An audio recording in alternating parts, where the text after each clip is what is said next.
بسم اللہ الرحمن الرحیم کہ آپ صلی اللہ علیہ وسلم نے رات کو کھڑے ہو کر نماز پڑھنا شروع کی، جس میں اتنا لمبا سجدہ کیا کہ میں نے یہ خیال کیا کہ آپ کا انتقال ہو گیا۔ جب میں نے یہ دیکھا تو کھڑی ہو کر حاضر خدمت ہوئی اور آپ کے پیر کے انگوٹھے کو ہلایا تو وہ ہل گیا، تو میں سمجھ گئی کہ آپ زندہ ہیں۔ پھر کان لگا کر جب میں نے سنا تو سجدے میں آپ یہ دعا پڑھ رہے تھے، اے اللہ میں پناہ مانگتا ہوں تیری معافی کے ساتھ تیرے عذاب سے، پناہ چاہتا ہوں تیری خوشنودی کے ذریعے سے تیرے غصے سے، اور میں پناہ چاہتا ہوں تیرے عذاب اور قہر سے، اور تیری معافی کے ذریعے سے تیرے عذاب سے پناہ چاہتا ہوں، اور تو اتنی خوبیوں والا ہے کہ میں ان کو گن نہیں سکتا اور نہ تعریف کر سکتا ہوں۔ تو ایسا ہی ہے جیسا کہ تو نے اپنی تعریف کی۔ جب آپ نے سجدے سے سر اٹھایا اور نماز سے فارغ ہوئے تو مجھ سے فرمایا، اے عائشہ کیا تم نے یہ خیال کیا ہے کہ اللہ کے رسول صلی اللہ علیہ وسلم تیری خیانت کریں گے اور تیری حق تلفی کر کے غیر کے پاس جائیں گے؟ میں نے عرض کیا، یا رسول اللہ خدا کی قسم نہیں، لیکن آپ کے لمبا سجدہ کرنے کی وجہ سے میں نے خیال کیا شاید آپ کا انتقال ہو گیا ہے۔ پھر آپ نے فرمایا کہ اے عائشہ کیا تم جانتی ہو یہ کون سی رات ہے؟ میں نے عرض کیا، اللہ اور اس کے رسول زیادہ جانتے ہیں۔ آپ نے فرمایا، آج شعبان کی 15ویں رات ہے۔ اس شب میں اللہ تعالیٰ اپنے بندوں کی طرف نظر رحمت سے دیکھتا ہے، معافی چاہنے والوں کو معاف کرتا ہے، رحم چاہنے والوں کو رحم فرماتا ہے، اور بغض رکھنے والوں کو ان کے حال پہ چھوڑ دیتا ہے۔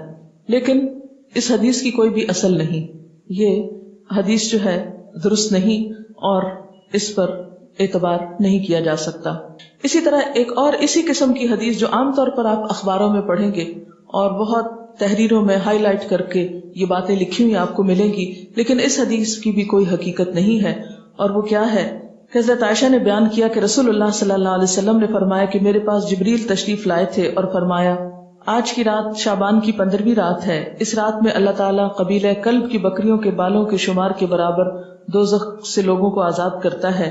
اس رات میں مشرک کی طرف نظر رحمت سے نہیں دیکھتا، نہ کینہ پرور کی طرف دیکھتا ہے، نہ رشتہ کاٹنے والوں کی طرف، اور نہ ٹخنے سے نیچے پائجامہ لٹکانے والوں کی طرف، نہ ماں باپ کے نافرمان کی طرف، نہ شراب پینے والے کی طرف۔ تو اس کی بھی کوئی حقیقت نہیں ہے، یہ بھی بالکل ایک من گھڑت سی حدیث ہے۔ لیکن چونکہ یہ فضیلت کے باب میں ہے اس لیے عام طور پر لوگ ان کو بے دریغ روایت کرتے رہتے ہیں۔ اسی طرح ایک اور موضوع حدیث انشاءاللہ علوم الحدیث آپ پڑھیں گے تو آپ کو اس کی پوری ہسٹری بتائی جائے گی۔ موضوع حدیث ایک اور بھی ہے کہ آپ صلی اللہ علیہ وسلم نے فرمایا، جو شخص 15ویں شعبان کی رات میں 100 رکعتیں پڑھتا ہے تو اللہ تعالیٰ اس کی طرف 100 فرشتے بھیجتا ہے، 30 اسے جنت کی خوشخبری دیتے ہیں، 30 اسے آگ کے عذاب سے امن دیتے ہیں اور اسے دنیا کی بلاؤں سے دور رکھتے ہیں، اور 10 اسے شیطان کے دھوکے سے دور رکھتے ہیں۔ یہ بھی بالکل من گھڑت حدیث ہے اور ناقابل اعتبار۔ اسی طرح ایک اور روایت بیان کی جاتی ہے کہ شعبان کی 15ویں رات میں جو شخص 12 رکعت نماز پڑھے گا، ہر رکعت میں قل هو اللہ 30 مرتبہ، وہ نہیں مرے گا تا وقت اپنا ٹھکانہ جنت میں نہ دیکھ لے۔ Is it possible کہ کوئی شخص یعنی جنت دنیا میں دیکھ لے؟ کیونکہ حدیث میں آتا ہے کہ وہ ایسی جگہ ہے کہ کسی آنکھ نے اس کو دیکھا ہی نہیں، کوئی دماغ اس کا تصور نہیں کر سکتا، خواب میں بھی کوئی نہیں دیکھ سکتا، تو کہاں یہ کہ وہ دیکھ لے۔ یہ بالکل من گھڑت سٹوری ہے اور ناقابل اعتبار، اور اس کی سفارش اس کے گھر کے 10 جہنمیوں کے بارے میں قبول کی جائے گی۔ آپ خود سوچیں ذرا اس کی حقیقت پر کہ ایک شخص ساری زندگی 5 وقت نماز پڑھتا ہے، صدقہ خیرات کرتا ہے، جھوٹ سے بچتا ہے، حرام سے بچتا ہے، اس کے بارے میں تو کوئی ایسی خوشخبری نہیں سنائی گئی، اور کہاں یہ کہ ایک شخص ایک رات میں کھڑے ہو کر ایک رکعت میں 30 دفعہ قل هو اللہ پڑھ لے اور اس کے لیے اتنی بڑی بشارتیں کہ وہ دنیا میں ہی جنت دیکھ لے اور 10 گھر والوں کو بچا لے کہ جن کے بارے میں جہنم کا فیصلہ ہو چکا۔ یہ بات تو عقل بھی نہیں مانتی، کہاں یہ کہ اس کے اوپر دین کے اعتبار سے کوئی اعتماد کیا جا سکے۔ پھر اسی طرح ایک اور موضوع حدیث ہے، شعبان کی 15ویں تاریخ کا روزہ 120 سال کے روزے کے برابر ہے۔ یہ بھی مشہور ہے بات، اور یہ بالکل جھوٹ بات ہے، یعنی 60 سال گزشتہ زمانے کے اور 60 سال آئندہ کے، اور یہ چیز بھی قابل اعتبار نہیں۔ تو جو صحیح روایات سے ہم کو پتہ چلتا ہے شعبان کے بارے میں وہ کیا ہے کہ اس مہینے میں روزوں کی فضیلت ہے، یعنی ایک برکت والا مہینہ ہے، رمضان کی ابتدا ہے، رمضان کی تیاری ہے، اور کثرت سے نفلی روزے رکھنے چاہیے۔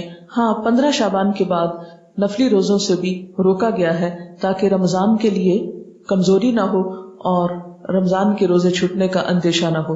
ایک آیت جو عام طور پر اس رات کے بارے میں قرآن پاک سے کوٹ کی جاتی ہے وہ سورۃ الدخان کی یہ آیت ہے انا انزلناہ فی لیلۃ مبارکۃ انا کنا منذرین فیہا یفرق کل امر حکیم امرا من عندنا انا کنا مرسلین رحمتا من ربک انہ هو السمیع العلیم۔ ترجمہ ہے اس کا، بے شک ہم نے اسے برکت والی رات میں اتارا ہے، بے شک ہم خبردار کرنے والے ہیں، اس میں بانٹا جاتا ہے ہر حکمت والا کام ہمارے پاس کے حکم سے، بے شک ہم بھیجنے والے ہیں تمہارے رب کی طرف سے رحمت، بے شک وہی سنتا جانتا ہے۔ یہ آیات مکہ معظمہ میں نازل ہوئیں، واقع معراج سے قبل نازل ہوئیں۔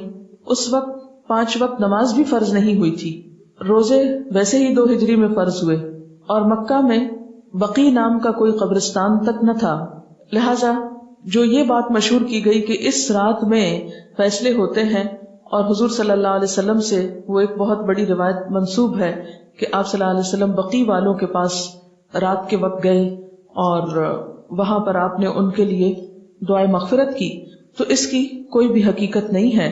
بات یہ ہے کہ یہ آیت کیا بتاتی ہے، اس کی وضاحت دیکھیے، اس میں کیا لکھا ہے۔ پہلے یہ بتا دوں کہ اس آیت کے بارے میں لوگوں نے یہ مشہور کر رکھا ہے کہ یہ 15 شعبان کے بارے میں ہے۔ یعنی سورۃ دخان کی یہ آیتیں عام طور پر آپ دیکھیں کہ ٹیلی ویژن میں 15ویں شب کو مختلف پروگرامز کے شروع میں کوٹ کی جاتی ہیں، پڑھی جاتی ہیں، اور لوگوں کو اس آیت کے ریفرنس سے یہ بتایا جاتا ہے کہ یہ 15 شعبان ہے۔ حالانکہ اس آیت کا نزول کب ہوا؟ مکہ میں ہوا، اور مکہ میں معراج سے قبل۔ اور پھر اس آیت میں جو بات پتہ چلتی ہے وہ کیا کہ اس مبارک رات میں قرآن پاک نازل کیا گیا، انا انزلناہ فی لیلۃ مبارکۃ۔ قرآن پاک ہی کی ایک اور آیت سے کیا پتہ چلتا ہے کہ قرآن پاک کب نازل ہوا؟ آپ بتائیے۔ رمضان میں نازل ہوا۔ سورۃ البقرہ کی آیت شہر رمضان الذی انزل فیہ القرآن، کہ رمضان وہ مہینہ ہے جس میں قرآن پاک نازل کیا گیا۔ پھر وہ رات شعبان میں کیسے آ گئی؟ پھر دوسری بات یہ ہے کہ سورۃ القدر کے شروع میں کیا آتا ہے؟ انا انزلناہ فی لیلۃ القدر، اور لیلۃ القدر کون سی ہے؟ وما ادراک ما لیلۃ القدر، لیلۃ القدر خیر من الف شہر، تنزل الملائکۃ والروح فیہا باذن ربہم من کل امر سلام ہی حتی مطلع الفجر۔ ہمیشہ سے آپ کو معلوم ہے کہ اس سورت کی جو تفسیر کی جاتی ہے وہ کیا ہے کہ یہ کس رات کے بارے میں بات ہے؟ لیلۃ القدر کے بارے میں۔ اور لیلۃ القدر کیا شعبان میں ہوتی ہے یا رمضان میں؟ رمضان میں۔ اور رمضان کی کون سی رات ہوتی ہے؟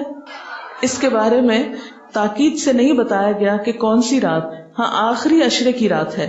اور اس کی تفصیل کہاں سے پتہ چلتی ہے؟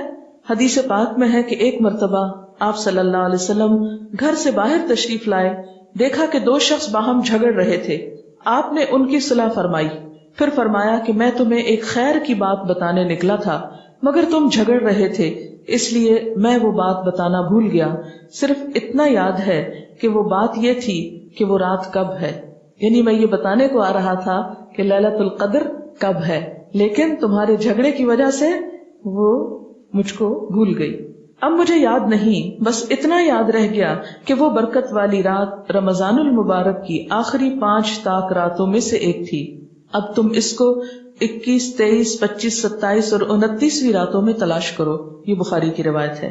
آپ صلی اللہ علیہ وسلم اس رات کو پانے کے لیے رمضان کے آخری عشرے کا اعتکاف فرمایا کرتے تھے، یہ بھی بخاری کی روایت ہے۔ تو اس سے کیا پتہ چلتا ہے کہ لیلۃ القدر، قدر سے مراد کیا ہے؟ ایک تو قدر و قیمت کے معنوں میں آتا ہے، دوسرا قدر سے مراد تقدیر بھی ہے کہ تقدیر کے فیصلے اس رات میں ہوتے ہیں، نہ کہ 15 شعبان کی رات کو۔ اور پھر آپ دیکھیں کہ اس میں ان آیتوں میں جو میں نے آپ کے سامنے سورۃ الدخان کی پڑھی ہیں، ان میں آتا ہے فیہا یفرق کل امر حکیم۔ فیہا سے مراد کیا ہے؟ اس رات میں یفرق تقسیم کیے جاتے ہیں، کل امر سب کام، حکیم حکمت والے، یعنی ہر قسم کے فیصلے اس رات میں فرشتوں کے حوالے کیے جاتے ہیں، ان کو دے دیے جاتے ہیں۔ تو اس سے بھی کیا پتہ چلتا ہے کہ سورۃ الدخان کی یہ آیت 15 شعبان کے بارے میں نہیں ہے بلکہ لیلۃ القدر کے بارے میں ہے، جس میں قرآن پاک بھی نازل ہوا اور جس میں لوگوں کی قسمتوں کے بھی فیصلے کیے جاتے ہیں۔